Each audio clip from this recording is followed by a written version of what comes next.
Ada masjid yang kelihatannya sepi, jamaahnya ya sedikit, tapi kadang-kadang diridhoni Allah. Kenapa? Karena masjid itu nggak menjadi problem sosial bagi komunitasnya. Saya beri contoh, masjid ramai tentu baik, nggak perlu saya ceritakan. Karena masjid ramai itu ya mesti baik. Masjid yang banyak jamaahnya tentu baik, itu nggak usah dibicarakan. Tapi ada beberapa masjid yang sepi, tapi Allah itu suka. Kenapa? Karena lembaga agama itu nggak boleh mengganggu sistem sosial. Jadi kita tidak pernah tahu cara berpikir Nabi.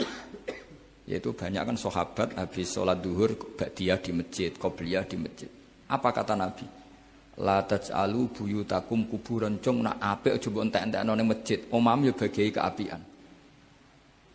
Rumah kamu jangan jadikan kuburan. Jadi sholat sunatnya di masjid, ba'diyahnya di masjid. Pulang-pulang tanya, "Mah, makannya di mana?" Terus marah-marah karena kurang disediakan makanan. Kan lucu kan? Di masjid qobliyah, ba'diyah, pulang-pulang tanya apa? Makanan. Tersinggung lagi kalau belum disediakan.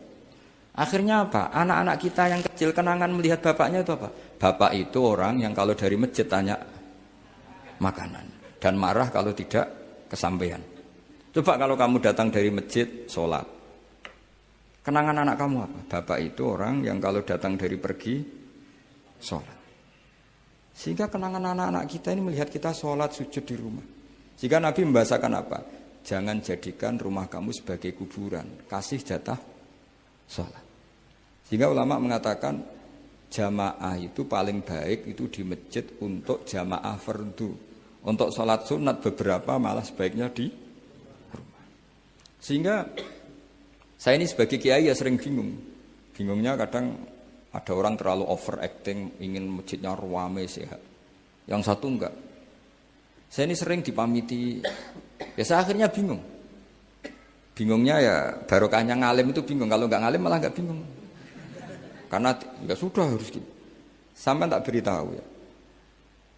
Nabi awal ngendikan itu ju'ilat lanal ardu kulluha masjidan. Semua tanah Allah itu hakikatnya masjid. Apalagi ini rumah kita. Anak kita biar menyaksikan saat kita sujud, saat kita baca Quran, saat kita ngaji. Kalau semua ini di masjid, kemudian Anda di rumah, taunya makanan, menuntut ngopi, menuntut kenangan di keluarga kita kurang baik. Makanya Nabi membahasakan apa? La taj'alu buyutakum kuburon. Jangan jadikan rumah kamu sebagai kuburan. Apalagi ada pepatah lagi, al-ummu madrasatul ula, ibu adalah madrasah pertama. Coba kalau kita ngajarin Quran di rumah, ya tentu masjid ya tetap ada kegiatan, tapi jangan sampai mematikan rumah. Sehingga kita sebagai ulama itu ada masjid rame ya seneng, ada masjid setengah rame ya nggak apa-apa, asal efeknya menyebar ke masyarakat. Jadi ramenya masjid ya baik, tidak rame kalau yang rame ibadah di rumah-rumah juga baik. Maka dulu zaman Nabi Musa malah istilahnya waj'alu buyutakum qiblatan wa aqimus sholat. Jadikan rumah kamu sebagai kiblat, sebagai tempat ibadah. Coba kenangannya Nabi kalau sholat malam itu di rumah apa di masjid? Di rumah. Sehingga Aisyah punya kenangan sampai hatta waromat qodamau, sehingga kakinya Nabi bengkak. Dan Nabi alami saja. Kamu kira Nabi sholat punya kayak anak-anak sekarang kan yang ada ruang sholat.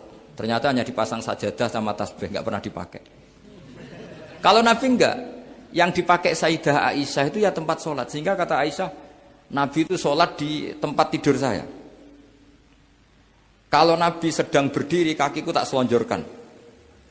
Kalau Nabi sujud, kakiku tak ingkretkan. Ya di tempat Sayyidah Aisyah tidur itu.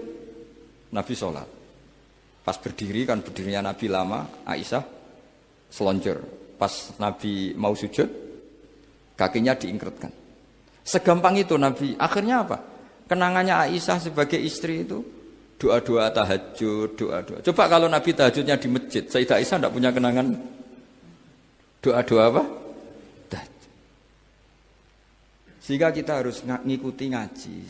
Kalau nuruti teori ya, sholat itu ibadah. Sebaiknya kalau ibadah ya di tempat ibadah. Tidak seperti itu cara pandang. Kata Nabi, semua buminya Allah adalah saksi kita ketika ketemu Allah. Semakin saksi itu baik, banyak, maka semakin baik. Maka kalau sholat sunat, kesunatannya itu pindah-pindah tempat.